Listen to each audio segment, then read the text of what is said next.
Hi, welcome to our 2.3 notes. Sorry, I got called away last minute to chaperone a field trip, so I am not here today. So sorry. But for our notes today, we're doing 2.3. We're talking about density curves and the normal distribution. So think back in the day to like when we had a graph like of a dot plot or something. Do you remember when we were looking at the shape? We would kind of draw like this outline over all our dots or whatever graph that we had, and then we would use that to be able to help us see what shape it was, whether it was symmetric, uniform, skewed left, skewed right, whatever. So that outline that we did actually has a name for it. It's called a density curve. So with the density curve, we're just defining it and actually going to be using it to find more pieces of information about our data. So when we talk about a density curve, this curve that we draw is always going to be above or on the horizontal axis. When I say horizontal axis, I just mean the x-axis. So think of a normal graph that we've done, all the histograms, dot plots that we've done, it's always been like above the x-axis. So that one's obvious. The next thing though is probably the most important, is that underneath the curve, whatever shape it is, the area underneath it is always exactly 1. So that is the most important fact, because when we use the number 1, then we can find areas of everything underneath the curve. We can find like partial areas. So like if we have, whatever curve we have, but then we would just want to find out the area of part of it, we can use 1 as a reference to kind of figure out like percentages, because then we can kind of see like, okay, if the entire area under the curve is shaded in, the area would be 1. If we just shaded in half of it, then it'd be saying like, at this certain number, there's 50%, because 50% of the people are going to be less than this number, something like that. So that's how we're using the areas to turn them into percents to talk about area between certain values, or like what percentage of all of my data is going to be around a certain number. So that's what we use density curves for. Examples of density curves. So we've been looking at shapes of certain things.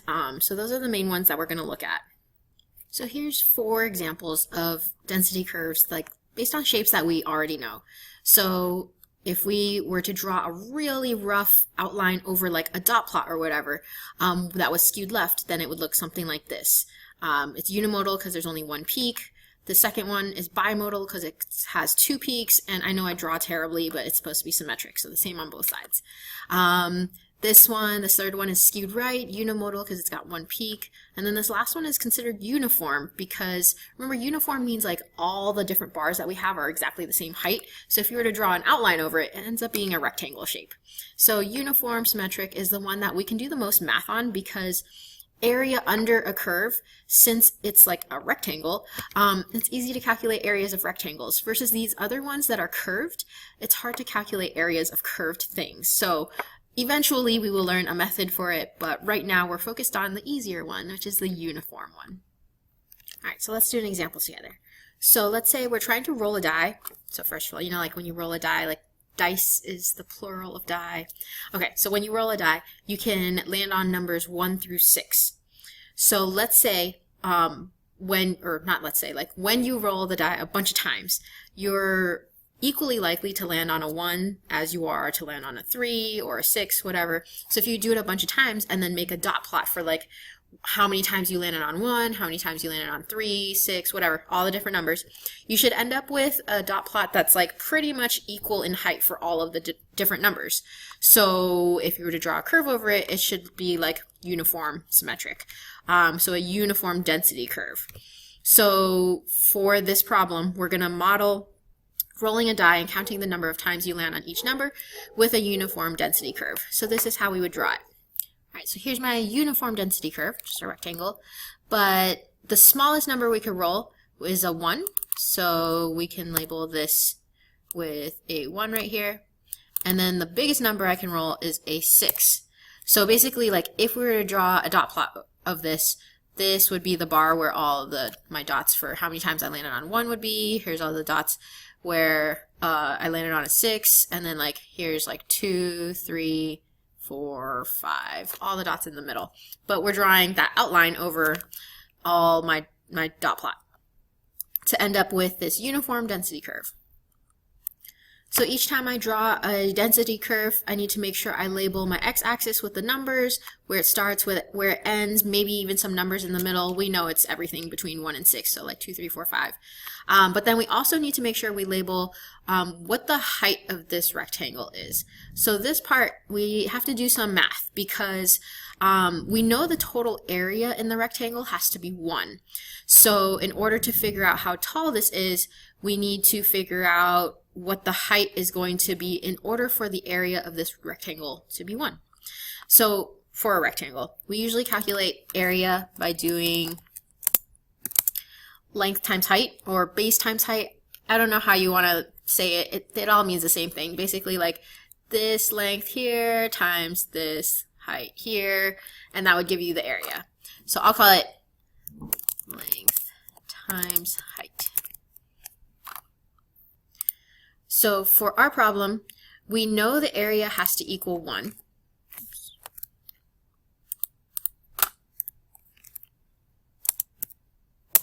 And then we know the length, if we talk about this side of the rectangle as the length, is the distance between 1 to 6. So that distance would be 5, because it's a distance from 1 to 6. If you subtract them, you get 5. Times the height, which we still don't know. But now we can just solve for the height like this, because we can kind of call the height x and solve for x. So we can do that by dividing both sides by 5 to get that the height equals 1 over 5, or as a decimal, 0.2. Okay, so here is my fully drawn density curve. So I have the x-axis labeled with my numbers, my y-axis labeled with the height of my density curve, and that's what we need every time we draw a density curve that's uniform. Okay, so we can model our rolling the die with the uniform density curve now. Now I want to calculate the percentage of times I would land on a number less than 5. So think about your density curve here. If we're trying to calculate the percentage of times, remember a percentage is basically like in a density curve, we're just calculating the area. So the area translates into the percentage. But I want to land on a number less than 5. So on my graph, 5 would be like about here. So we're basically saying for less than 5, we're looking for all the numbers that we can land on that's less than 5. So that's, from 1, 2, 3, 4, 5. So basically we're looking for this shaded area right here. Because once we can calculate that area, we can turn it into the percentage, and that'll give us the answer to our question. So we know our area of the shaded region is really still a rectangle.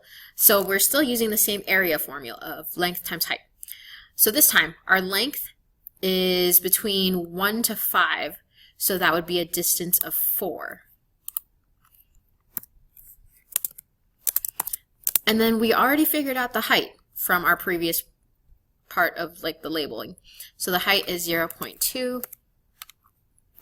So when we calculate that out, I get 0.8. 0.8 is the area, but since it's a decimal, we can turn it into a percent. So this would really be 80%, which is what we were looking for. What is the percentage of times I would land on a number less than 5? 80%. All right, this next example, we are trying to find what number would be about 25% of rolls land below. So this time they're giving us a percent. So we're kind of doing things backwards here. They're giving us a percent. We're trying to see what X value, basically. What number do we need to land on in order for any number less than that to have an area of 25%. So if I were to try to draw this out, here is my density curve again, but this time we are trying to shade this area right here where that shaded region we already know is 25%. We're trying to find that number right there. So I also said AKA what is Q1, because if you remember, Q1 stands for quartile 1. So we're saying like quartile because it's like a quarter. So if you think about Q1, it's the middle of the first half of the data. So if you split up the first half of the data, first half being like 50%, into 2 by finding the middle, then you split it into like 25% in the very beginning and 25% after Q1. So that's why it's Q1 is called the first quartile, like a quarter of the data. So this is really what we're finding here, Q1. But basically it means there's 25% to the left of it. Versus like Q3 would be the third quartile, or like 3/4, so like 75%. So there should be 75% to the left of whatever Q3 is.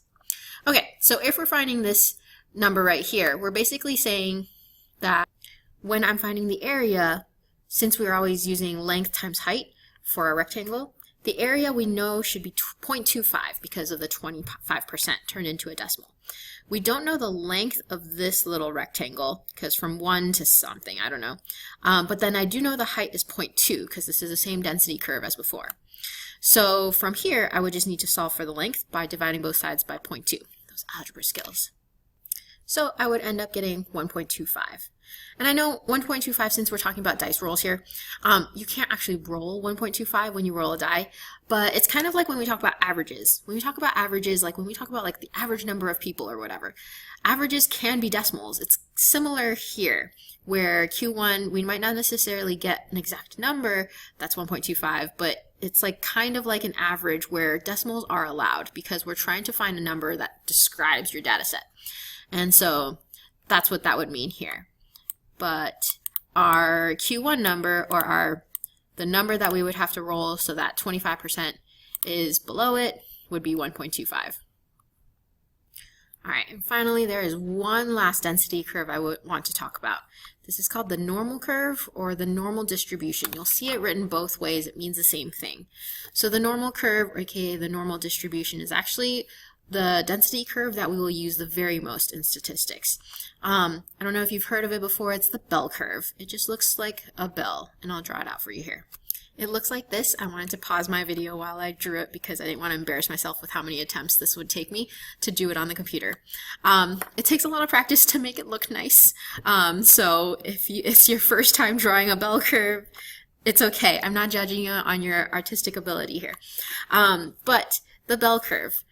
This does get used a lot, and in statistics it gets used way lots. Like we're doing this for the rest of the year and dealing with stuff that has to do with the normal curve for the rest of the year. So it's super important in statistics, but what this means is like if I had a set of data where a lot of people or whatever you're measuring ended up right in the middle, and then you had a few people towards the ends, and then some like really big outliers way at the ends. But there's not that many that occur, so like if you were to make a dot plot or something, you wouldn't have so many dots at the ends of your distribution in your data set, but then something towards the middle, you would have a lot. We can describe a normal curve as a symmetric unimodal curve. So symmetric meaning it's the same on both sides, unimodal, there's one peak only, and it is definitely a curve. So the way we would describe it, we always label the middle right here using the mean. Whatever the mean of your data set is, that's where we would put it in our normal curve. As you can see, writing on my computer is really difficult. So that's where the mean goes. We do use a special symbol for the mean. It looks like this. It is a Greek letter. That was really ugly.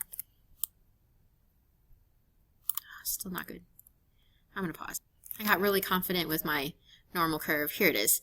So this is the symbol we use for the mean. So it kind of looks like an M. It kind of looks like a U. It's read as mu. It is a Greek letter. I just think it's funny because it's also the name of a Pokemon, but that's neither here nor there. All right. So we use the symbol mu to stand for the mean. But on the normal curve, the mean's always going to go right in the middle. So if you think about it, if you have a symmetric distribution, if your shape is symmetric, the mean should be right in the middle because that means you have the most number of points right in the middle and everything else is around it. And if it's symmetric on both sides, you don't have any like particularly big outliers over here or anything small. They kind of even each other out. So the mean's going to be right in the middle. So if that's the case, we can also use the standard deviation to continue to describe our normal curve.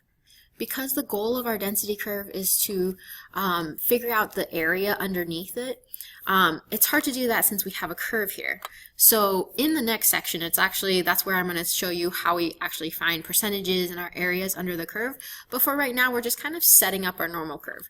So each time you have a normal distribution, a data set that's in normal distribution, we're always going to label the middle with the mean, and then we're going to split up our normal curve on each side by using 3 lines.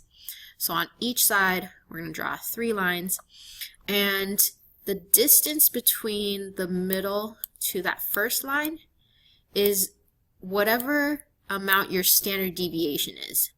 So let's say like your standard deviation was like 2.3 or something. So then we're saying this distance right here between the mean and the first line would be 2.3, or whatever your standard deviation is.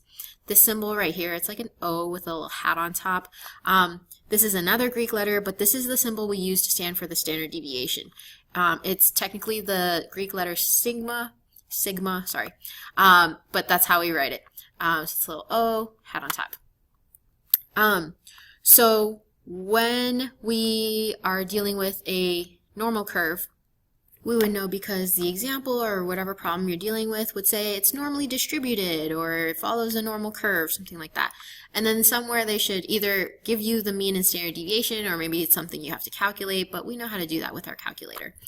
So let's just say, for example, our Chapter 1 test scores were normally distributed with a mean of 80.2 and a standard deviation of 6.5.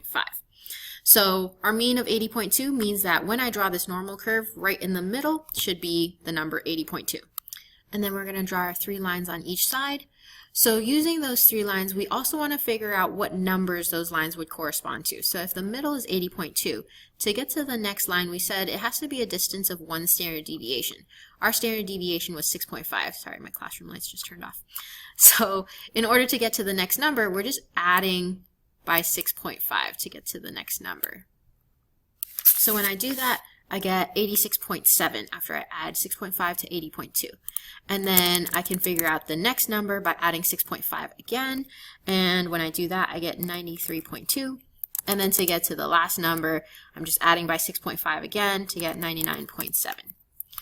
So if I'm adding to go towards the right, then on the left side, then I would just be subtracting by 6.5. So 80.2 minus 6.5 would get me this number right here, which would be 73.7. And then I subtract by 6.5 again to get to that next line. And I would subtract one more time by 6.5 to get to my last number. So that is my normal curve, all labeled with my mean and 3 standard deviations on each side. So for now, I just want you to be able to set up the normal curve, because next section, then we're going to talk about how to find the actual areas underneath this normal curve, because it's a little weird, because it's a curve. Okay, as a final reminder, we've talked about this before, just based on the shapes of our density curves, we also want to make sure we know like how to find the mean and the median, because if a density curve is symmetric, then the mean and the median should be the same number, because if it's symmetric, then the median should be exactly halfway, which is right in the middle. The mean would also be right in the middle, because if the 2 sides are exactly the same, it would even out when you find the average. And if you can figure out the middle number, then you know the mean and the median. If it's skewed left, if your density curve or your shape of the distribution is skewed left, we said the mean always goes towards whichever way it's skewed. So if it's skewed to the left, the mean would be towards the left side of the graph, which means the mean would be a smaller number than the median. So the mean would be less than the median if it's skewed left, just the opposite for if it's skewed right. The mean would be greater than the median. And that's all I wanted to talk about for this section. Go ahead and do the classwork, and then we'll check over answers next time. Thanks for watching. Don't forget to like and subscribe. Bye.